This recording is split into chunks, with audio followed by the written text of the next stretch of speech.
Hello, all you beautiful people out there, and welcome.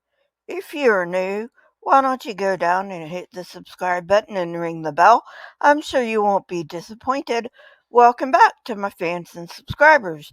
Today, I'm going to be talking about People's Temple in Redwood Valley. So get ready to go.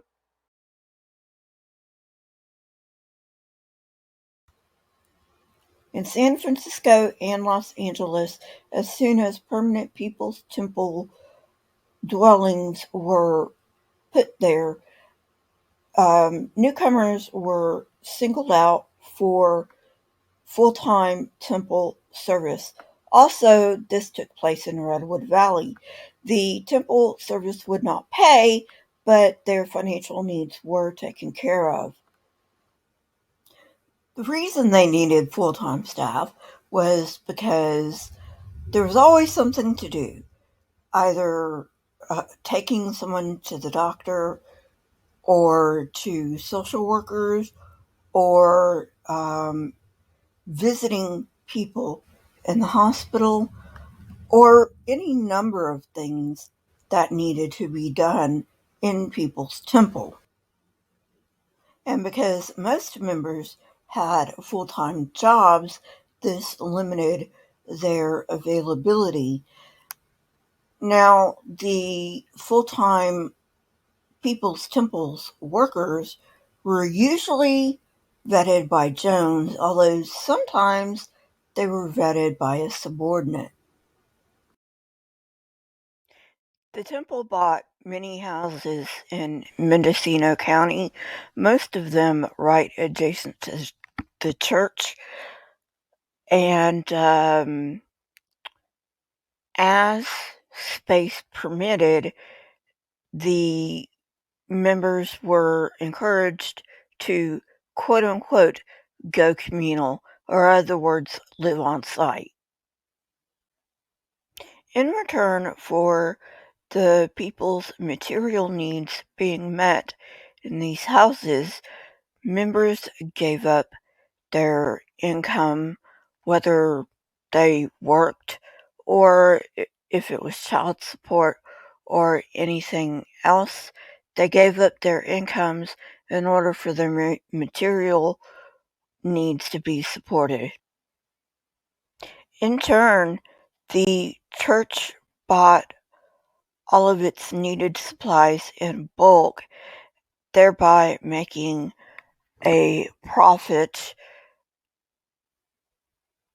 This meant that most people who lived in the communes wore hand-me-downs, either from other members of the temple or from thrift shops.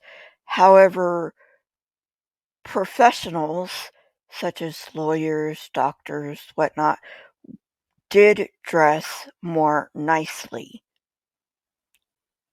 Meals were simple, basically consisting of oatmeal for breakfast and peanut butter sandwiches for lunch.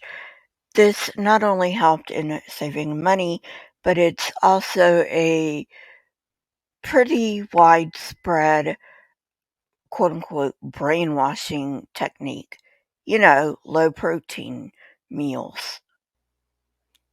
In order to keep out quote unquote infiltrators, Jones commanded membership cards to be issued to all People's Temple members.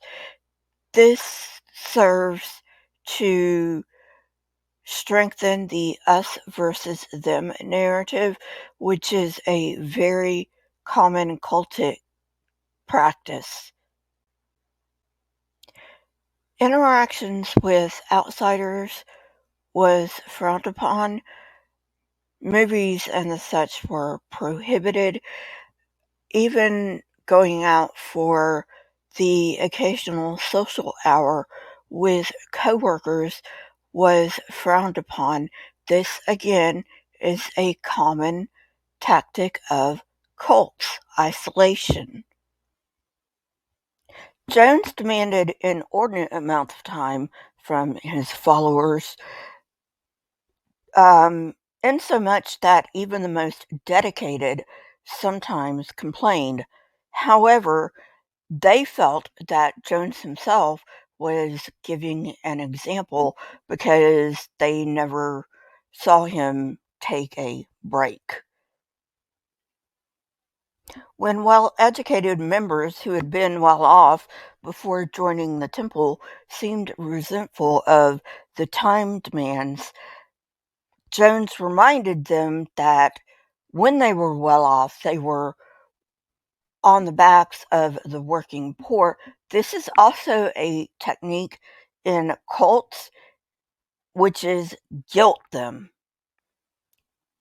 The best educated followers posed a particular challenge, especially when he demanded things like all temple members honor someone who I'm not going to say because this will get demonetized, but his name rhymes with pollen. And they were uncomfortable about this. All members were kept busy, and this is another tactic of cults. The busyness that cults engage people in is there to keep them from thinking too much about what the cult is. All members had felt like outsiders before joining the temple, and this is very common in cults. They want to find a place to belong. That's just a need that we all have, a sense of belongingness, and they found this in people's temple. In fact, some of the members owed their very lives to the temple because they got them off, you know what, they were, alcoholics and that other thing that I'm not going to mention. Um, and they were runaways and whatnot. So they really owed their lives to the temple. So when Jim took his show on the road, in other words, he guest preached at other churches, he would travel with an entourage. And initially, this entourage would ride in different cars, which was a problem. Reason being is because sometimes people needed bathroom breaks or, whatever. And sometimes people just got lost, as happens sometimes when you don't know where the fuck you're going. So they invested in buses. These weren't just any old buses, though. They were Greyhounds. And they were older model Greyhounds that Greyhound was planning on um, distributing anyway. So they sold these older Greyhounds at a discounted price to the church.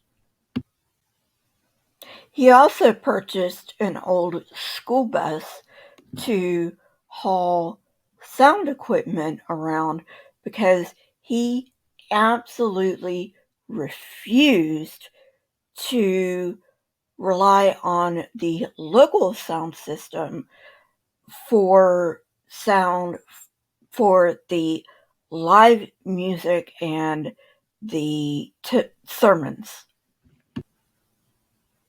Because these greyhounds were older, they would need a lot of upkeep and probably a lot of repairs too. So Jones chose his followers who had previous mechanical experiences and built a garage specifically to fix cars and buses.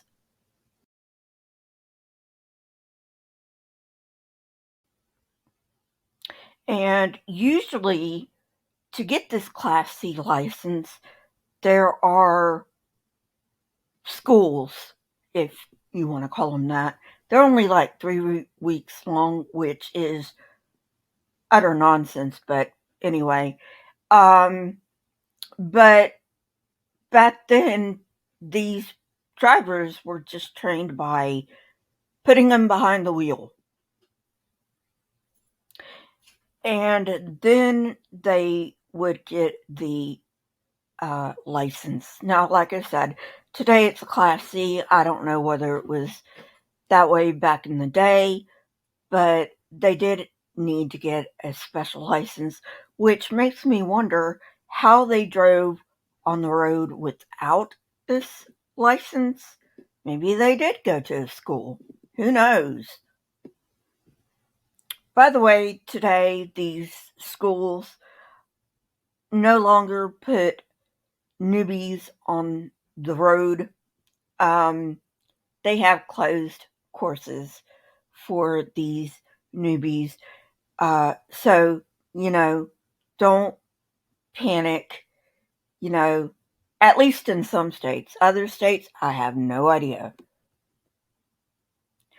So I think that's where I'm going to end it for today. Like I said, I'm going to pick up these videos again, and I think what I'm going to do is alternate between debunks and these educational videos. Please like the video, comment down below. It helps the algorithm.